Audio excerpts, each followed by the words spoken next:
रामलला की प्रतिमा की प्राण प्रतिष्ठा हो रही है। मंदिर निर्माण में रुड़की के सीबीआरआई की टीम का बड़ा योगदान।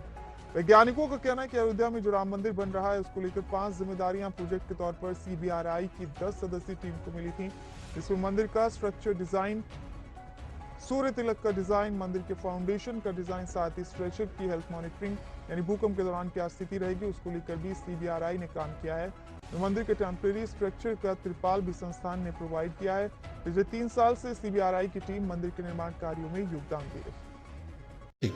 तो ये सेंट्रल बिल्डिंग रिसर्च इंस्टीट्यूट जो रुड़की में है वो CSIR का एक अंग है। So one of the laboratories of CSIR।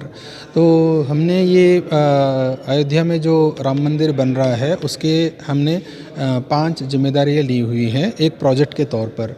तो पहला है जो मेन जो टेम्पल है उसका स्ट्रक्चरल डिज़ाइन वो CBRI ने किया है, और दूसरा जो सूर्य तिलक का जो डिज़ाइन मेकानिज़म है वो भी CBRI कर रही है, और जो स्ट्रक्चर का जो फाउंडेशन होता है वो फाउंडेशन डिज़ाइन वेटिंग CBRI ने किया है, और जो स्ट्रक्चर का जो हेल्थ मॉनिटरिंग है तो जो मतलब भूकंप आता है या स्ट्रक्चर का थोड़ा जो भी ये मतलब वो मॉनिटरिंग करना वो CBRI कर रही है। और जो अभी टेम्पररी जो स्ट्रक्चर है उसका जो तिरपाल जो कैनवस है ना, फायर रेसिस्टेंट कैनवस, सो लगभग 94 से लेकर अब तक CBRI उसको प्रोवाइड किया है। तो CBRI का एसोसिएशन इस टेम्पल से लगभग 30 साल से है, और ये जो अभी मेन टेम्पल जो बन रहा है वो करीब 3 साल से वो काम चल रहा है। कोविड के टाइम पे भी इसका काम लगातार चल रहा था। सो 2020 से जो काम चल रहा है, अभी लगभग डिज़ाइन का काम पूरा हो गया, अभी कंस्ट्रक्शन वर्क जारी है, और लगभग और 1 साल लग सकता है कंप्लीट होने में। अभी जो मतलब पूजा होने वाली है तो उसके लिए फर्स्ट फ्लोर कंप्लीट हो गया और second floor construction under continuation है।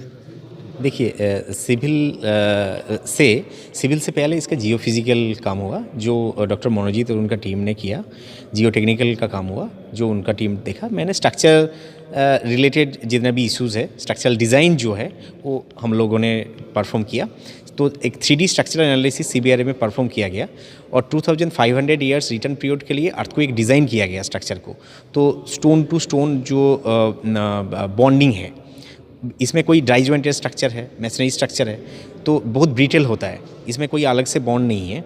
तो कैसे उसको डिज़ाइन किया जा सकता है, तो उसका फिलोसफी पहले हमने डेवलप किया।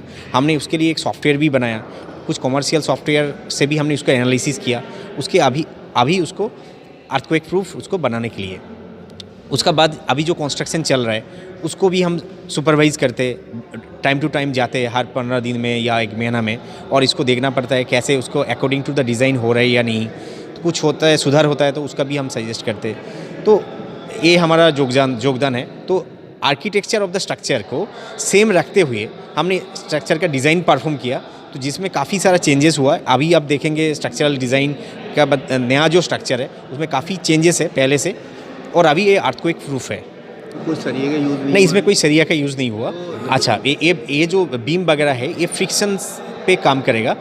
जैसे अर्थक्वेक आता है, जिस अर्थक्वेक को हमने प्रेडिक्ट किया है जिस टाइप का अर्थक्वेक आ सकते हैं, तो हमने स्टडी किया लास्ट 500 ईयर्स का जो पॉसिबल अर्थक्वेक है।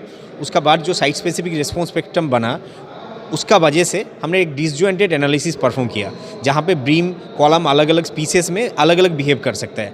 तो इसका फ्रिक्शन का वजह से CBRI 2020 से 2020 से अगस्त से अभी तक राम मंदिर के बारे में जुड़े हुए हैं। CBRI एज ए टीम, हम लोगों को टीम में और भी टीम मेंबर हैं, इसमें फाउंडेशन डिज़ाइन एंड वेटिंग में हेल्प किया है, जियो फिजिकल इन्वेस्टिगेशन में हेल्प किया है, कंट्रीब्यूट किया है। देन स्ट्रक्चरल ड्राइंग में, स्ट्रक्चरल डिज़ाइन में वेटिंग और स्ट्रक्चरल डिज़ाइन में मॉडिफिकेशन में कंट्रीब्यूट किया है।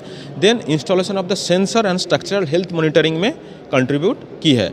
देन सूर्य तिलक में भी डिज़ाइन और इंस्टॉलेशन में CBRI ने राम मंदिर में कंट्रीब्यूट किया है।